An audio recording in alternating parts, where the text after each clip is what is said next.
Sejak kelahiran Republik Indonesia, TNI Angkatan Udara telah berperan secara aktif mendukung perjuangan, mempertahankan kemerdekaan dan kedaulatan negara sesuai semboyan Swa Buana Paksa atau sayap tanah air.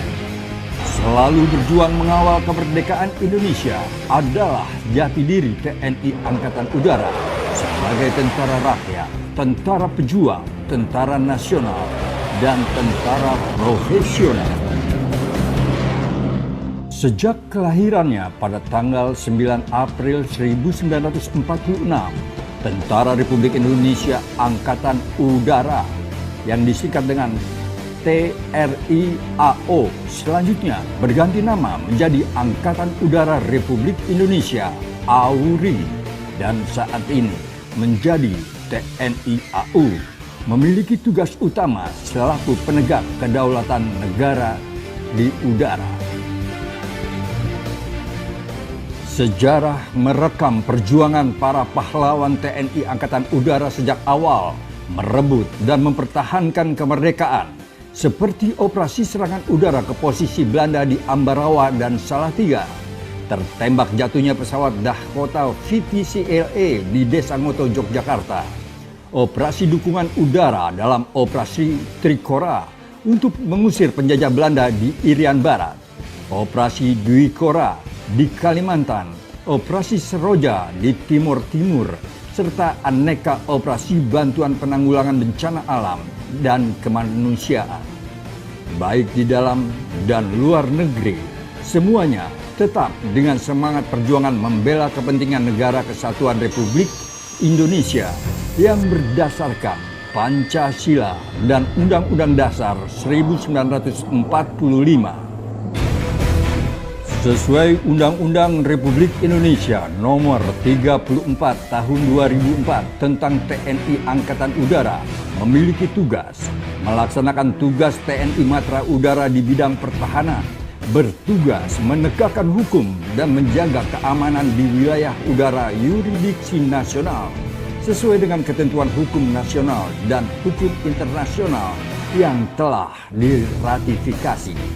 Selanjutnya melaksanakan tugas TNI dalam pembangunan dan pengembangan kekuatan matra udara serta melaksanakan pemberdayaan wilayah pertahanan udara. TNI Angkatan Udara membedakan pelaksanaan tugas dalam dua jenis operasi militer. Pertama, operasi militer untuk perang OMP, dan yang kedua, operasi militer selain perang OMSP. Dalam pelaksanaannya, operasi militer untuk perang dijabarkan menjadi beberapa jenis operasi udara. Pertama, operasi pertahanan udara. Kedua, operasi serangan udara strategis. Ketiga, operasi lawan udara ofensif. Keempat, operasi dukungan udara. Dan kelima, operasi informasi. Selanjutnya, dalam operasi militer selain perang OMSP, TNI Angkatan Udara melaksanakan beberapa jenis operasi udara, yaitu pertama, operasi pertahanan udara, kedua, operasi dukungan udara, dan ketiga, operasi informasi.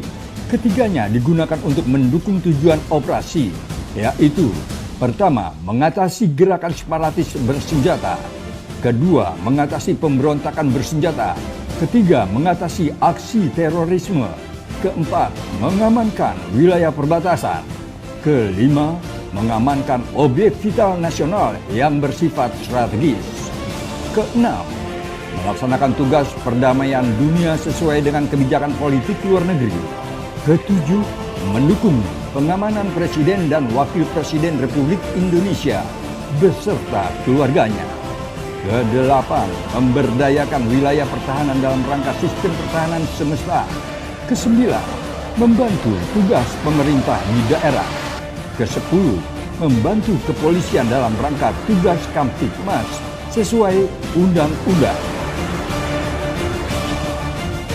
kesebelas, mendukung pengamanan tamu negara setingkat kepala negara dan perwakilan asing yang sedang berada di Indonesia, ke-12 membantu menanggulangi akibat bencana alam, pengungsian dan pemberian bantuan kemanusiaan.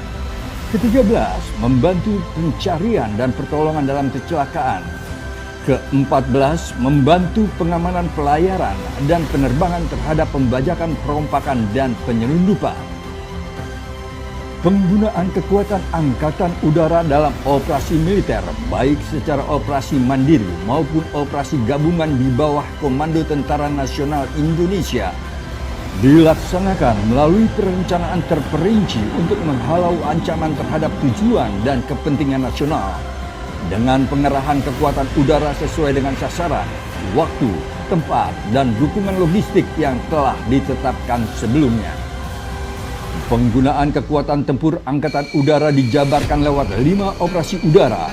Pertama, operasi pertahanan udara, meliputi kegiatan operasi pertahanan udara aktif dan operasi pertahanan udara pasif, bertujuan untuk meraih keunggulan dan pengendalian penuh atas wilayah udara di Mandala Operasi atau wilayah udara nasional untuk menegakkan hukum dan menjaga keamanan wilayah udara yurisdiksi nasional sesuai dengan ketentuan hukum nasional dan hukum internasional yang telah diratifikasi.